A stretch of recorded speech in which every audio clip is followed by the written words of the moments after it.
स्वतंत्रता दिवस पर सीएम पुष्कर सिंह धामी ने प्रदेशवासियों को शुभकामनाएं दी।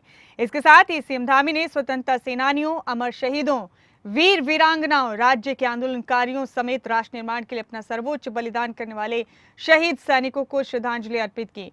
सीएम धामी ने कहा कि सैनिक परंपरा वाले वीर भूमि उत्तराखंड में पीढ़ियों से तकरीबन हर परिवार से वीर और वीरांगनाएं देश की रक्षा में अपना योगदान दे रहे हैं।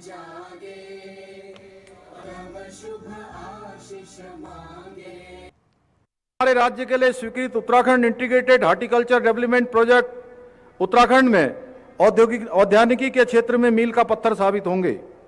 38 छोटे नगरों में पेयजल के लिए 1600 करोड़ रुपए की Uttarakhand urban water supply project जैसी महत्वपूर्ण पेयजल की योजना की भी स्वीकृति हो चुकी है।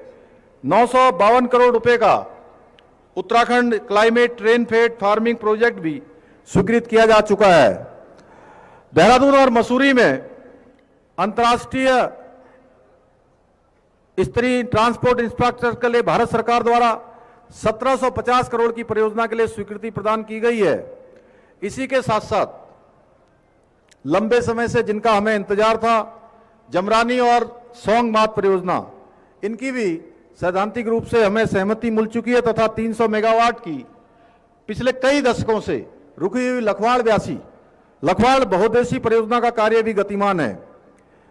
जहां जमरानी बात परियोजना से नैनीताल उधम सिंह नगर के तराई क्षेत्र लाभान्वित होंगे, वहीं सोंग परियोजना से देहरादून में 2053 तक अनुमानित आबादी के लिए पेयजल उपलब्ध हो सकेगा।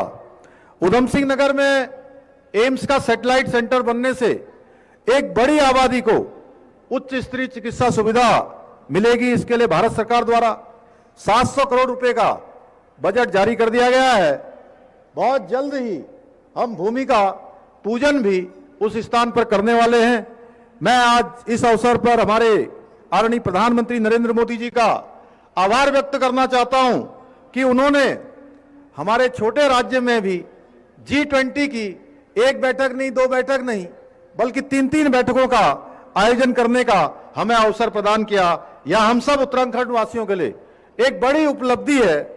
यह आदरणीय प्रधानमंत्री जी का हमारे प्रदेश की प्रतिभा, क्षमता तथा दक्षता पर उनका जो अटूट विश्वास है वह दर्शाता है।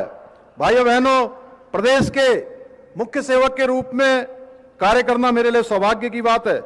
मैं आप सभी को विश्वास दिलाता हूं कि सदैव उत्तराखंड के लिए, उसके विकास के लिए हमेशा समर्पित रहूंगा। अपने इसी ध्येय की प्राप्ति के लिए हमारी सरकार आदरणीय प्रधानमंत्री मोदी जी के प्रेरक मार्गदर्शन में उत्तराखंड के चहुमुखी विकास के लिए निरंतर समर्पित भाव से कार्य कर रही है। भाइयों बहनों, प्रदेश के लोगों को योजनाओं का पूर्ण लाभ मिले, उसकी समस्याओं का समाधान हो, इसके लिए हमने सरलीकरण, समाधान और निस्तारण और संतुष्टि के मंत्र को ध्यान में रखकर हम कार्य कर रहे हैं। अपनी सरकार portal, e cabinet, e office, CM helpline, सेवा का अधिकार, ट्रांसफर एक्ट की पारदर्शिता व्यवस्था के चलती है कार्य संस्कृति में गुणात्मक सुधार हुआ है। अब प्रदेश के अंदर कोई भी व्यक्ति 1064 पर शिकायत कर भ्रष्टाचार को समाप्त करने में अपना योगदान दे सकता है।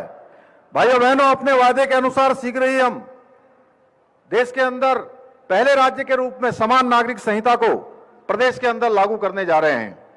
हमारी सरकार द्वारा अंत्योदय परिवारों को 3 गैस के सिलेंडर देने हो, प्रदेश की मातृशक्ति के लिए 30% का क्षैतिज आरक्षण देना हो, या जबरन धर्मांतरण पर रोक लगाने के लिए कड़ा कानून बनाना हो, लैंड जिहाद, लव जिहाद को रोकने के लिए उठाए गए कड़े कदम हो, देश का सबसे बड़ा नकल विरोधी कानून हो, हमारे आंदोलनकारी भाइयों को आरक्षण देना हो, पूरा सरकारी नौकरियों में खेल कोटा प्रारंभ करना हो, या प्रदेश के विद्यार्थियों को छात्रवृत्ति देने के लिए उठाए गए कदम हो। हमारे राज्य के लिए स्वीकृत Uttarakhand integrated horticulture development project Uttarakhand में औद्यानिकी के क्षेत्र में मील का पत्थर साबित होंगे। 38 छोटे नगरों में पेयजल के लिए 1600 करोड़ रुपए की Uttarakhand urban water supply project जैसी महत्वपूर्ण पेयजल की योजना की भी स्वीकृति हो चुकी है। 952 करोड़ रुपए का Uttarakhand climate rainfed farming project भी स्वीकृत किया जा चुका है। देहरादून और मसूरी में अंतर्राष्ट्रीय स्तरीय ट्रांसपोर्ट इंफ्रास्ट्रक्चर के लिए भारत सरकार द्वारा 1750 करोड़ की परियोजना के लिए स्वीकृति प्रदान की गई है। इसी के साथ साथ लंबे समय से जिनका हमें इंतजार था, जमरानी और सोंग मात परियोजना, इनकी भी सैद्धांतिक रूप से हमें सहमति